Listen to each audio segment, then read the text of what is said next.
bibliophiles, and welcome back to Blatantly Bookish. I'm Marissa, and today I am here with my TBR for the 1900 to 1950 readathon.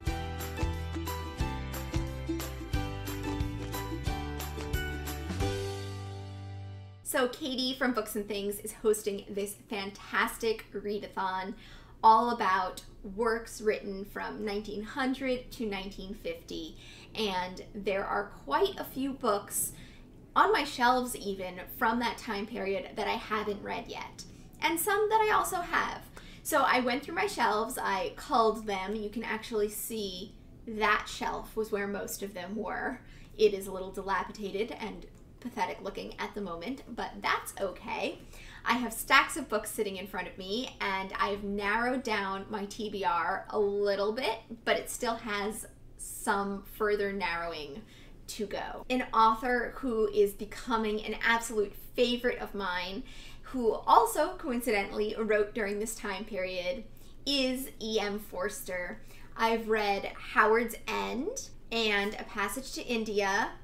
And I haven't told you guys about this yet, but I finished Maurice in the month of March or April, not sure which, doesn't matter. I will have a March and April wrap-up coming soon, hopefully, because there are a lot of things I've been reading that I have just not been sharing with you guys. But that leaves 3 books of his left, and of course his short stories, which I could also check out. I own Where Angels Fear to Tread, and also A Room with a View.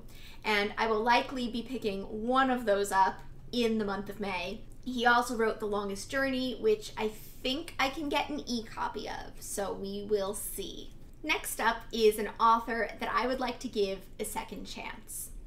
And that is F. Scott Fitzgerald. I read The Great Gatsby years ago, actually not for high school, but when I graduated high school, and I hated it. I hated it a lot, and that is an unpopular opinion because it is frequently considered the great American novel, but it is not my great American novel, and I don't want to go on a whole rant about that right now. But I do have some other books by F. Scott Fitzgerald on my shelves because one of my friends in college loved his work, and I thought I should acquire these books in case I ever decide that it's time to give him a second chance. So I have This Side of Paradise, Tender is the Night, and The Beautiful and Damned. And I already know that I'm going to try and read The Beautiful and Damned because I believe Katie from Books and Things, myself, and Heather from Fresh Parchment are going to tackle this one together. And just reading it with them should bring me more enjoyment than reading The Great Gatsby all alone. Yeah, I hope I have a better experience with this one. There has to be a reason that F. Scott Fitzgerald is so well known, right? And of course, I cannot forget about A Tree Grows in Brooklyn. I will be hosting a read-along of this book with Kate Howe in the month of May. I've already posted an announcement video about that, which I'll link down below. I'm very excited to revisit this one. It was one of my favorites when I was growing up, and I just completely devoured it. So I'm looking forward to revisiting it. So I do hope that you'll read that with us. It should be a lot of fun. Let me know in the comments down below if you do want to be added to the Voxer group for that. And speaking of Kate Howe, I recently did a World Book Day Book Battle live show with her and a bunch of other wonderful booktubers.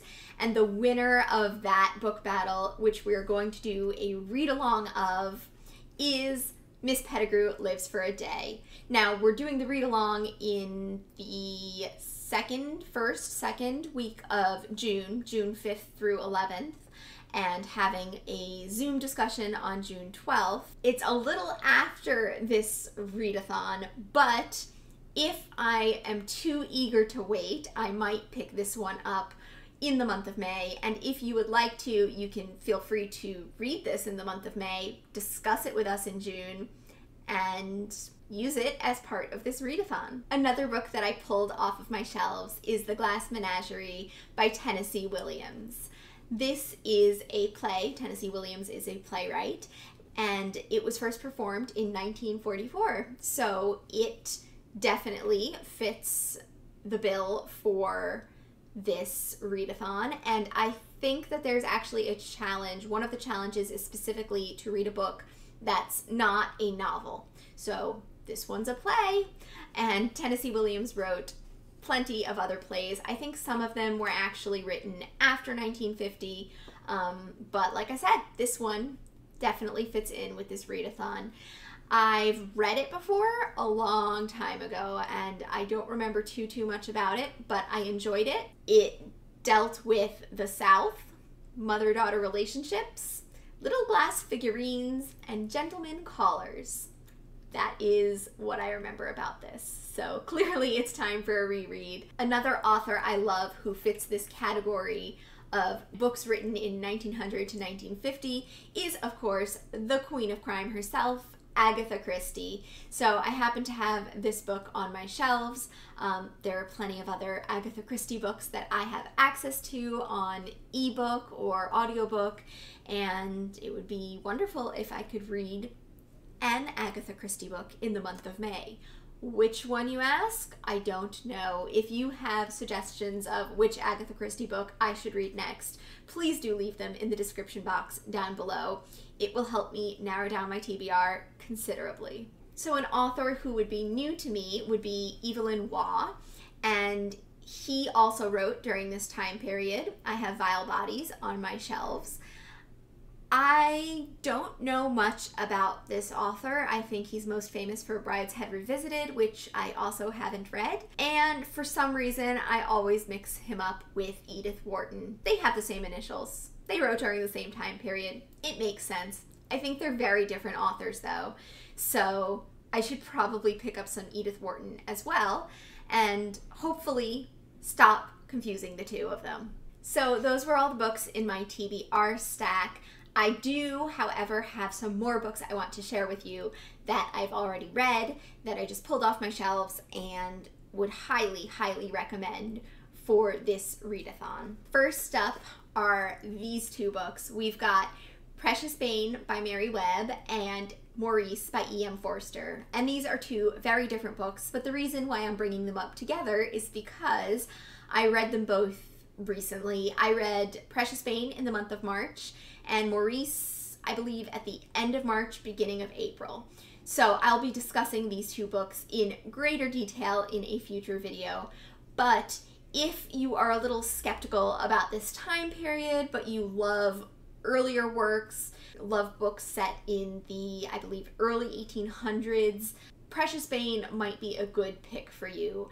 This book really reminded me of Victorian literature in general, and it didn't seem like it was of its time to me. It didn't seem like it was written from 1900 to 1950.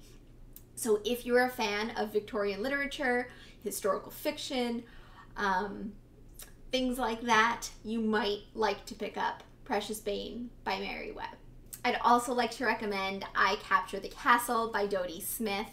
I read this book a few years ago now at this point, and I loved it. It is a really interesting read. The character development is fantastic. It's about a family who lives in a dilapidated castle, and the main character is a child and she keeps a diary. It is fantastic. I highly recommend it, and it feels very modern. The main character is really engaging, and I love her voice. So definitely check out this book. Another author that you might consider checking out for this time period is John Steinbeck. Here I have The Pearl. It's actually not my favorite Steinbeck, but I picked it out because I, one, have it on my shelves, and two, it is a very thin book. Probably my favorite book that I've read by John Steinbeck so far is East of Eden, but that was written in 1952, so unless you want to just cheat a little bit and pick that up for this readathon, it doesn't really work out. But The Pearl is a really interesting short book. all about a poor diver who one day finds a pearl of great wealth. With the power of the pearl comes wealth and the promise of security and comfort, but it also brings a corrupting force of greed and power along with it. So it's a really interesting tale. I personally preferred his novella of Mice and Men. I thought it was really heart-wrenching. I read it in middle school and haven't revisited it since, so I probably shouldn't go into too much detail about it because I'm liable to get things wrong. Also on my shelves is Daphne du Maurier's Rebecca. So Daphne du Maurier is a very talented author from this time period, and Rebecca was one of my favorite reads of, I don't know how many years ago. It was a while ago at this point. But it's a wonderful Gothic tale, kind of sort of inspired by Jane Eyre, and I absolutely love it. I also like Jamaica Inn by her. Some of her works were written before 1950. Some of them were published after 1950. So you have to kind of look into the dates. But Rebecca is definitely a pre-1950 book. Last but not least, I have Letters to a Young Poet by Rainer Maria Rilke. This is a series of letters from Rilke to a young poet, as the title suggests. It was a student who wrote to Rilke asking him for advice on his own poetry. Rilke still was young himself and had much of his greatest work still to write. But the correspondence between them is amazing. You actually only get one side of that correspondence, and there's something about Rilke's writing and his way with words and with language that makes you feel like he is writing directly to you, even though you didn't ask him anything at all. It's the advice you didn't know you needed. It's all about creativity and artistry, relationships. It's a really wonderful book that I wish I had read earlier in life. So that is all I have for you. That was quite a bit, actually. I hope you have a really great reading month in May and that you pick up some books from 1900 to 1950. Please do let me know if you're participating in this readathon. I can't wait to hear what you might be reading in the month of May. And until next time, I look forward to seeing you in another video very soon. Bye!